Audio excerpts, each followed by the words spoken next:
On avait vu, notamment sur ce plateau, lorsqu'on évoquait cette guerre, que c'était très important pour la Russie de refaire la mémoire. La réécriture des livres d'histoire, de ce qui est enseigné dans les écoles notamment. Un fait peut-être intéressant, vous allez me dire, mon colonel, ce que vous en pensez.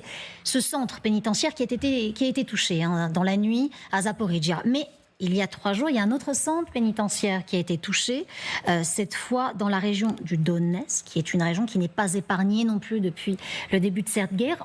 On a du mal à saisir l'importance stratégique, militaire de toucher ces centres pénitentiaires. C'est tuer le plus de civils possible, des gens condamnés ?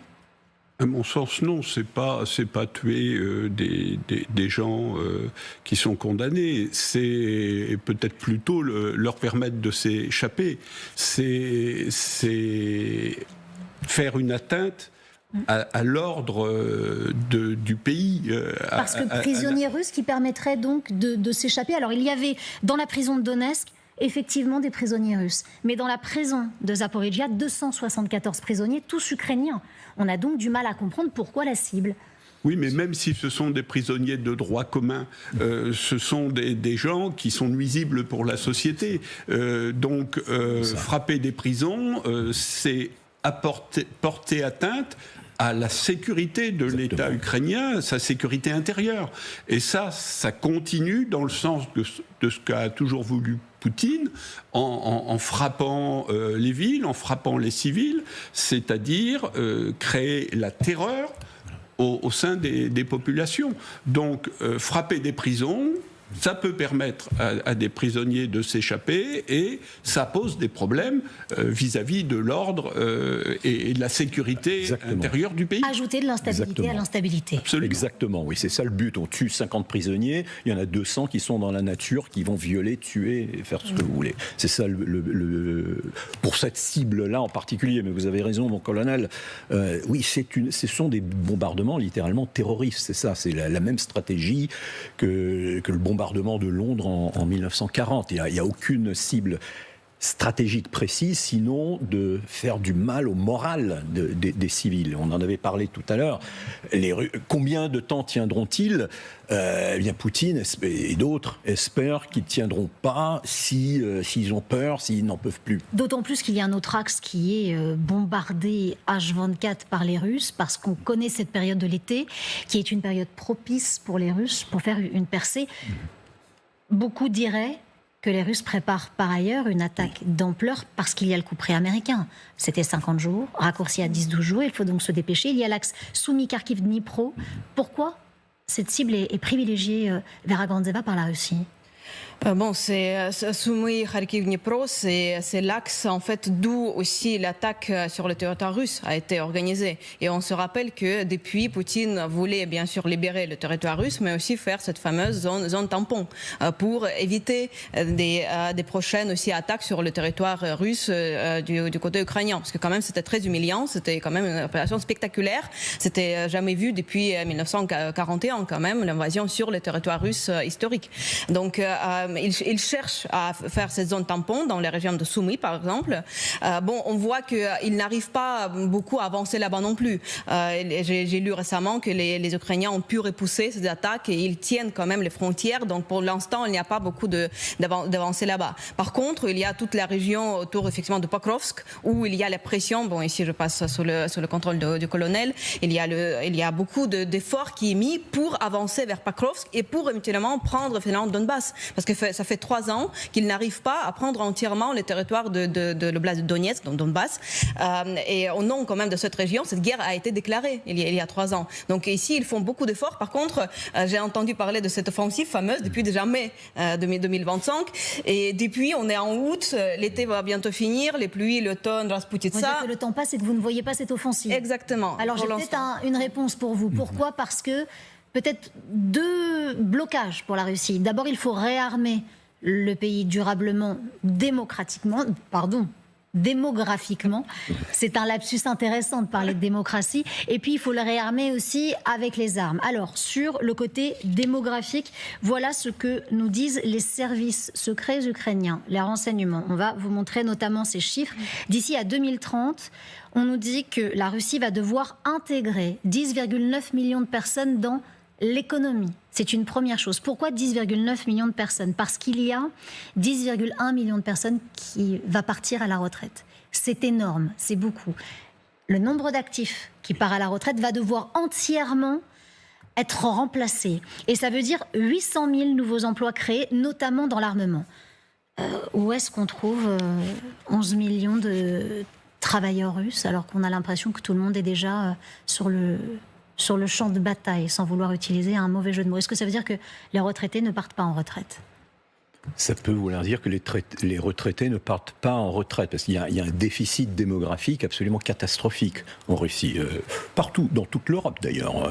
On le voit même en France. Vous avez peut-être entendu les déclarations d'Emmanuel Macron. Alors il faut un petit peu oublier la panique qu'on crée, qu'il y a trop de personnes, il y a trop de bouches à nourrir sur la planète. C'est un peu le contraire qui se passe.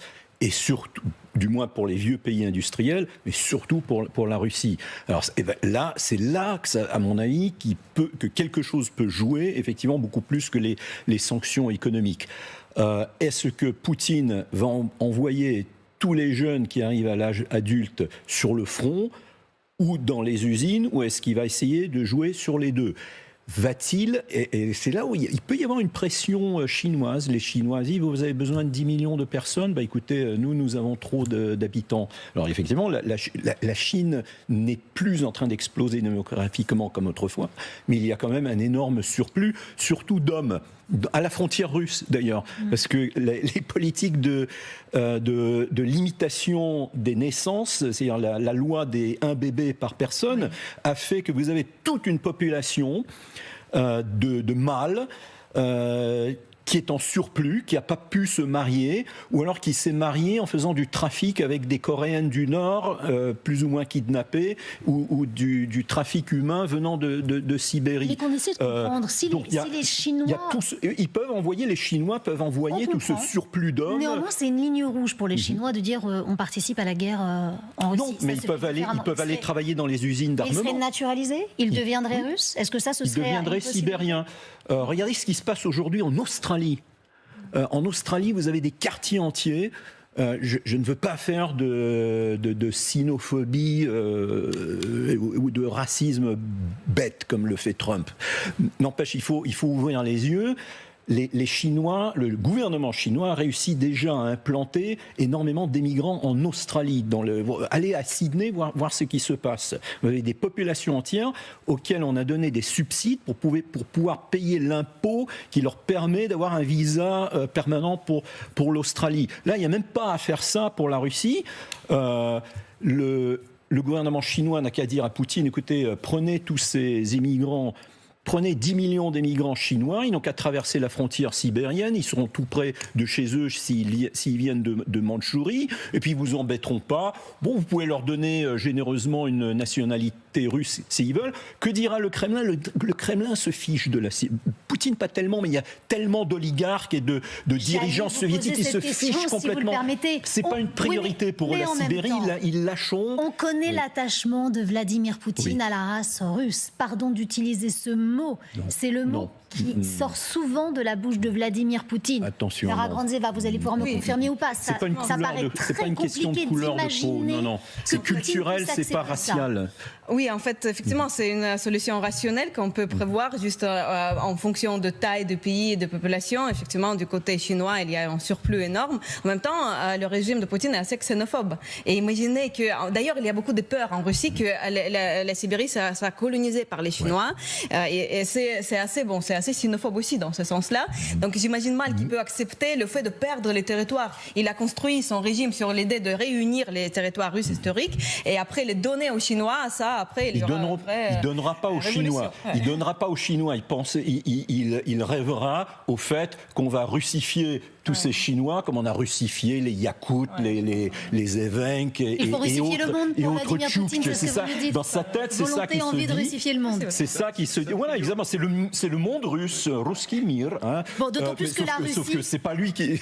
C'est la Chine qui gagnera. Il va falloir que je vous donne cet autre chiffre, mon colonel. C'est intéressant pour vous parce que il y a ce réarmement démographique qui est capital. On a vu que c'était aussi les limites de la guerre. Oui, la Russie a été impactée, hein. Notamment la guerre, ça donne aussi une population qui diminue. diminue, notamment chez les jeunes. Plus de retraités que de jeunes actifs. Mais la Russie prévoit de dépenser pour son réarmement. Et elle ne prévoit pas de dépenser une somme minime. Elle prévoit de dépenser 1100 milliards de dollars pour se réarmer. À titre de comparaison, que vous puissiez comprendre, vous qui nous regardez à la maison, eh bien en Europe, ce réarmement qu'on attend encore, attention, qu'on attend encore, c'est 800 milliards d'euros. Rien que pour la Russie, 1100 milliards. Mon colonel, qu'est-ce que ça veut dire? 1100 milliards d'ici 2036. Ça veut dire on se réarme au cours des 11 prochaines années avec des forces, des alliés qui ne sont pas des moindres. On a l'Iran, on a la Corée du Nord, on a tous les BRICS aussi qui ne prennent pas parti, mais on a bien vu les proxys, Chine, Inde, etc.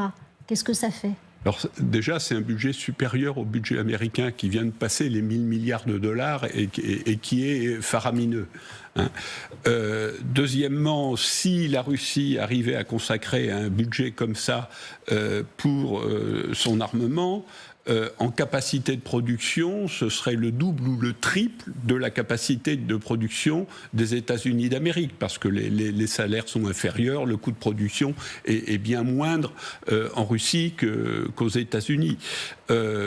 Ça montre que Vladimir Poutine, lui, il voit une guerre sur le long terme. À long terme, et contre l'Occident. Il n'a pas besoin d'un budget comme ça pour se défendre. Arriver à battre l'Ukraine. Et ça, je crois que nos chefs d'État, alors je ne sais pas s'ils ont vraiment compris, ils donnent l'impression d'avoir compris. Si nous avons compris à notre humble mesure, on imagine, on espère que nos chefs d'État ont compris que cette somme... Mais ils ont au moins 3 ans de retard déjà. Oui. Parce que c'est au moment de l'invasion de l'Ukraine qu'il fallait tout de suite commencer à réarmer. Moi, j'ai travaillé dans les programmes d'armement. Les temps de réponse des programmes d'armement, mais c'est en années, voire en décennies pour les programmes très perfectionnés comme le Rafale ou un nouveau porte-avions nucléaire, etc. Donc, si on veut faire face à un réarmement massif de la Russie... Il faut accélérer, on aura compris. Absolument. En attendant, les Russes, eux, ont des alliés qui sont très importants et qui sont capables de leur fournir beaucoup. Cela dit, j'y crois pas. Plus de... Renseignements ukrainiens. 1000 milliards de dollars... Vous n'y croyez pas? D'investissement de la Russie. Je ne sais pas si la Russie en a la capacité financière.